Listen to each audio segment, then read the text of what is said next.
iPhone 6s. Obviously, it's in pink.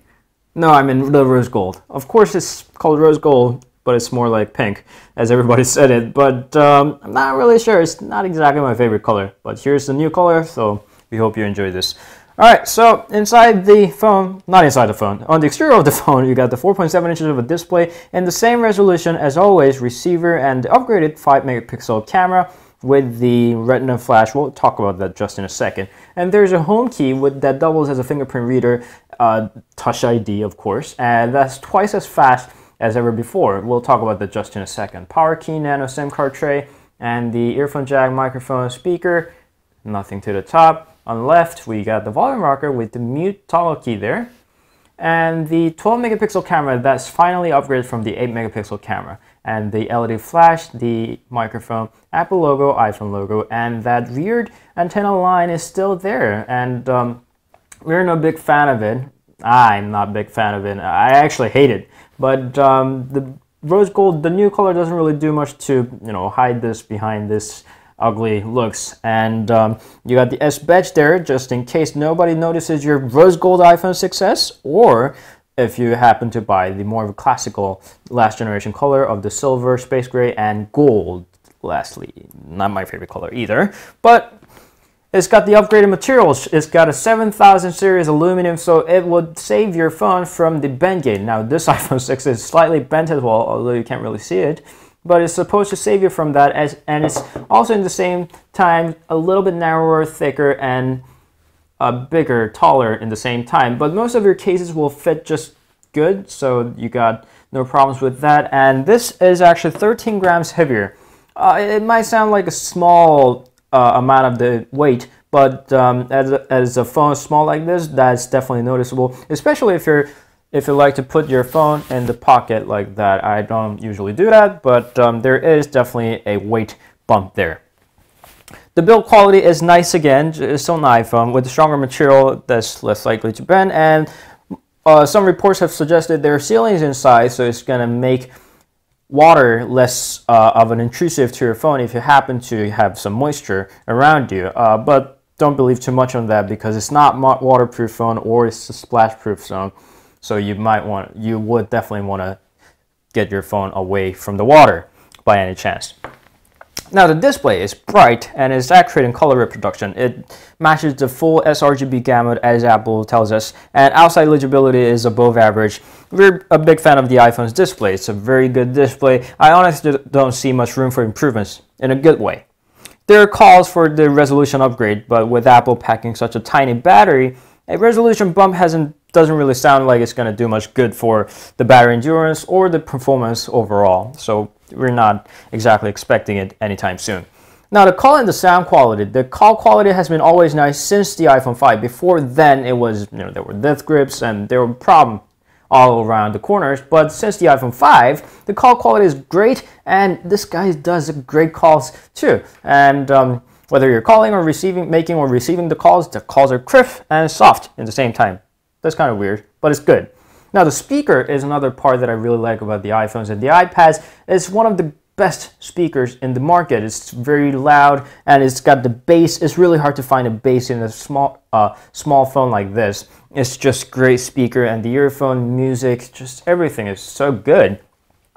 Now the camera, software IS image stabilization. It's not the IS that you think. Software image stabilization does its job, but it doesn't have the OIS the iPhone 6 Plus, the bigger guy over here, has.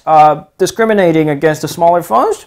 Not nice. Of course, they would have wanted to, or not, but considering that there's even a camera bump over there that Apple would hate it to put, we guess that's a size concerns, but not having an OIS is definitely not a good thing.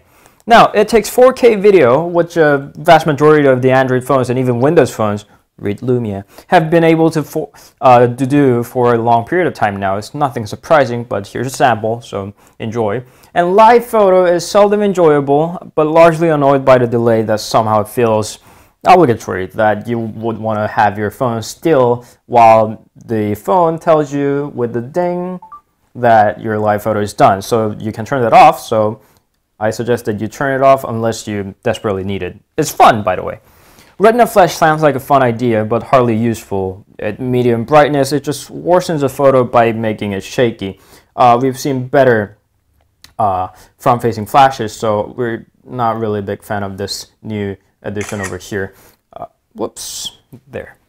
Now, the performance-wise, that 16 gigabytes of storage should fade away now. Even the light users will face problems with the limited storage fairly soon. Apps are getting larger, and even by the surfing the web, cache files are getting larger due to higher resolution images. It's not how you use it. The rest of the world is now with bigger data, and the 16 gigabyte is not the 16 gigabytes that it used to be. They should definitely bump up the base storage to 32 or 60 gigs at least. Now, there's an issue with the TSMC and the Samsung manufactured APs. They're same A9s, but with different manufacturing processes. One is in 14 nanometers and one is in 16 nanometers. And with 6 different maxes and matches of the parts that your iPhone can have, it seems very tricky to choose what you want. It's not that Apple necessarily lied about this in any legal papers, but it does get into your nerve as if TLC and the MLC of the last generation was enough for a random shuffle choice that Apple likes that you were going to face. I hope there's no bigger surprise for the iPhone 7 if there was going to be any. The upgraded A9 chipset claims to have 70% more upgrades for CPU and 90% for GPU. Everyday workloads showed minor differences, but 3D gaming load time proved a clear improvements over even the just past generation of the iPhone 6 dubbed. However, the biggest and the most welcome feature is the double the RAM it has. With 2 gigabytes of RAM, it still doesn't match to its competitor with even 4 gigabytes of RAM with the phone cheaper than the half of the price of this guy, albeit the differences between the different OSs poses. That's actually quite enough for the iOS, and finally resolved that Safari reload and the app reload that was really frustrating. Now, the Touch ID is so fast that I often miss notification. It opens before you even read them, and it's really hard to control your music because Touch ID just instantly opens up your phone. I adopted to the good old power key on the right side, but there's got to be a setting to this. Maybe a delay to unlocking the phone. That would be nice. Now, software-wise, it ships with iOS 9. It mainly focuses on the performance improvements. They added a neat little few features, but nothing spectacular. Siri is better, Apple News is here, and Notes got even more features. With more built-in apps, including my personal favorite, Reminders, it might not for everyone, but Tim Cook has announced that the iOS might support deleting built-in apps in near future, so we'll have to count on that. Overall, it's a smooth experience, but with iOS bugs that are always an uninvited guest for early 0.9.0 builds, it's not exactly it's far from being perfect. Now, 3D Touch is a useful feature. You can tap on the icons and get into the quick features here and there. It's really, you gotta try it to see what it's like. There are not a lot of third-party apps. There are only big ones so far, like Facebook or Instagram, that support the features. But the more are coming on their way, so we'll have to wait. It takes a little pressure, a little harder than we'd like by the default settings. So we recommend you to go to the accessibility setting over there and make that softer by tapping on the 3D Touch menu, light as they call it. If you don't like it, you can turn it off completely.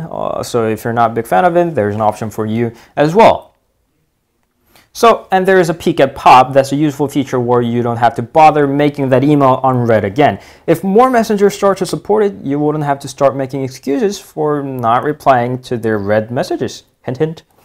Many of the native apps, including Photos, Messages, and Reminders and Notes, support them, and multitasking slider works as well with the 3D Touch. That's hardly usable, and I don't think that's practical at all. Pressing down on the keyboard for your cursor, now that's the good stuff.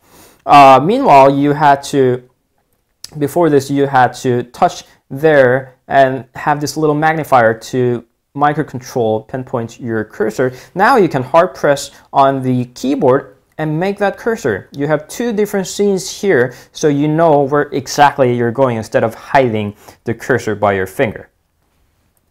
Now, the Taptic engine, as found in the Apple Watch and the new MacBook, is present on the 6S as well. And it does far more than telling you how the 3D Touch is working. It's replacing your whole vibrating model of the previous generations. It's texting, text messages and call notifications are now a pleasure to be notified. Now, this is something new, and I would like to call that revolutionary. Definitely, it's fun stuff and good in the same time. not a battery, it's just an iPhone, and it should be enough to last through the whole day, which isn't enough just for me because I usually head up to home and I'm at 11 o'clock and I'm left out with no juice at all. But they did add a new feature, the battery saver. Not really a big fan of it. It saves your battery by sacrificing some of the features that are important to me, such as the push notifications. It's an okay for the iPhone. It's almost the same as the iPhone 6s, but not enough for a 2015 flagship. Come on, it's time to just beef up the battery. Of course, there's the plus for that, but I want even the same level of the battery, if not better, with the smaller version as well. Now, the conclusion-wise, as an iPhone, it doesn't overwhelm any of its competitors, including the low lighting photo. Now, the flagship Android just killed the iPhone 6s, but you wouldn't have any complaints either. I can't really say any, but it's really hard to complain to any of the parts. It's really a well-balanced phone, and every time I review one, I'm really surprised at how well-balanced and well-built in every single dimension the iPhones are. Should you upgrade to the iPhone 6s? Well, the answers are pretty much always the same. It's an S model, so if you're using the previous generation, the iPhone 6 or the 6 Plus, not really. There are differences, but it's not worth the money that you pay for. If you're coming from an older generation like the iPhone 5 or the 5S, definitely, if you can live up and stand with that ugly design. Never been a fan.